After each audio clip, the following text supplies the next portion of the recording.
Are monopolies harmful to society? One way to answer that question is to compare the consumer surplus and producer surplus in both markets.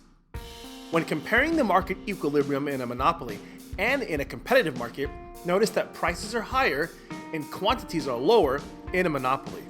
This higher price and lower quantity in a monopoly may lower the total surplus. Total surplus being consumer plus producer surplus. This is illustrated in this figure. The monopolist price increase raises the producer surplus in the monopoly at the expense of a lower consumer surplus for buyers in the market. This is merely a transfer of surplus from the consumers to producers and is not considered deadweight loss. The deadweight loss resulting from a monopoly is illustrated by the dark shaded triangle. Since the monopoly is producing below the competitive equilibrium quantity, the marginal benefit is greater than the marginal cost of production. This is inefficient because increasing production will result in an improvement in society's welfare. The size of the inefficiency brought about by having a monopoly can be measured by the difference between the price and the marginal cost. The difference, in turn, is affected by the elasticity of the demand curve. The more inelastic the demand curve, the larger the difference between the price and the marginal cost. The more elastic the demand curve, the smaller the difference between the price and the marginal cost. One index used to measure market power is the price-cost margin. Price-cost margin is the difference between price and the marginal cost divided by the price. If the price-cost margin is 0, then the firm has no market power. The higher the price-cost margin, the greater a firm's market power. Reasons why monopolies exist. Reason number 1, natural monopolies. Economies of scale, which are declining average total cost resulting from increasing output, can lead to a monopoly. Specifically, if the minimum efficient scale is larger than the size in the market, then the market will likely to be serviced by only one firm, a natural monopoly. Natural monopolies are a single firm in an industry which the average total cost is declining over the entire range of production and the minimum efficient scale is larger than the market size. Reason number 2 why monopolies might exist: patents and copyrights. Patents and copyrights are grants that the holder of a patent or a copyright the sole right to produce goods within a specified time period. Patents are awarded to inventions, while copyrights are awarded to movies, books, computer software, and songs. Peter Pan and the Great Ormond Street Hospital Children's Charity. Sir J.M. Barrie's story of Peter Pan and Neverland has been a part of every childhood, and many adulthoods as well. Barrie gave the rights to the story to Great Ormond Street Hospital in 1929.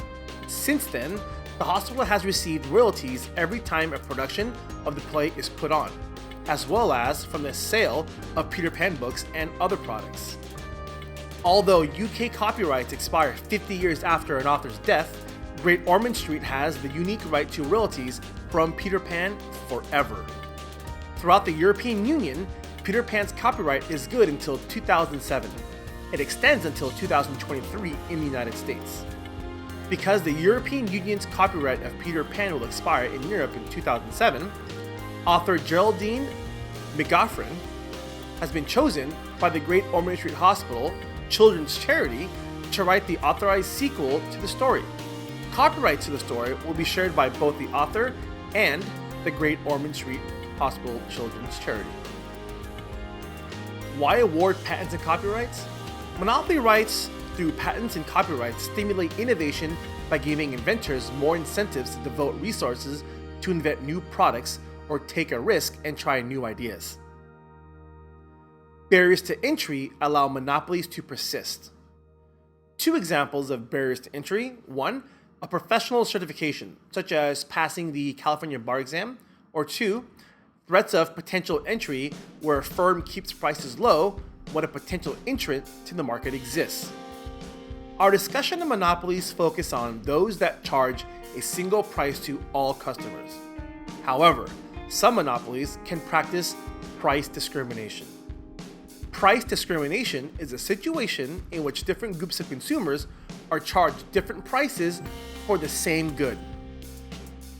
And the source of the price difference cannot be differences in the cost of providing the product. Examples of price discrimination: senior citizen discounts at restaurants, lower airline ticket prices for flights with Saturday night stayovers, or lower college tuition for students from low-income families. Reasons why some firms price discriminate: number one, consumers have different price elasticities of demand. This figure shows the profit maximizing price for customers with different price elasticities of demand. The graph on the left side in the figure shows the derivation of the profit maximizing price if customers have a high elasticity of demand. Notice that the price is lower than the price derived on the right graph of this figure, where the demand curve is more inelastic. This figure shows that customers who are price sensitive, a budget vacation travelers for example, are charged lower prices as opposed to customers who are not price sensitive, such as business travelers. In order to successfully price discriminate, the monopoly must be able to identify and separate the customers with the low elasticity of demand from those with the high elasticity of demand. Ways to separate customers are: 1. Senior citizens show ID before getting a discount at movie theaters. 2. Saturday night stay is required of budget travelers. Or 3. Students need to show parents' income tax returns as a proof of low income. Another form of price discrimination is by charging a lower price to those that buy more. Example: Amtrak offers monthly passes that are cheaper than if you purchase tickets individually. Buying toothbrushes are cheaper per unit in warehouse clubs than in convenience stores as long as you buy in bulk at a time. This figure graphically illustrates how monopolies generate higher revenues if they price discriminate. The top two graphs, as opposed to when they do not. The bottom graph. The graph on the top left corner shows that by charging a higher price to those who are willing to pay a high price and buy less, a firm will generate a higher profit. The graph on the top right corner of the figure shows that by charging a lower price to those who are able or willing to buy only at a lower price, a firm will also generate a higher profit. The bottom graph of the figure shows the profits of a monopoly that does not price discriminate.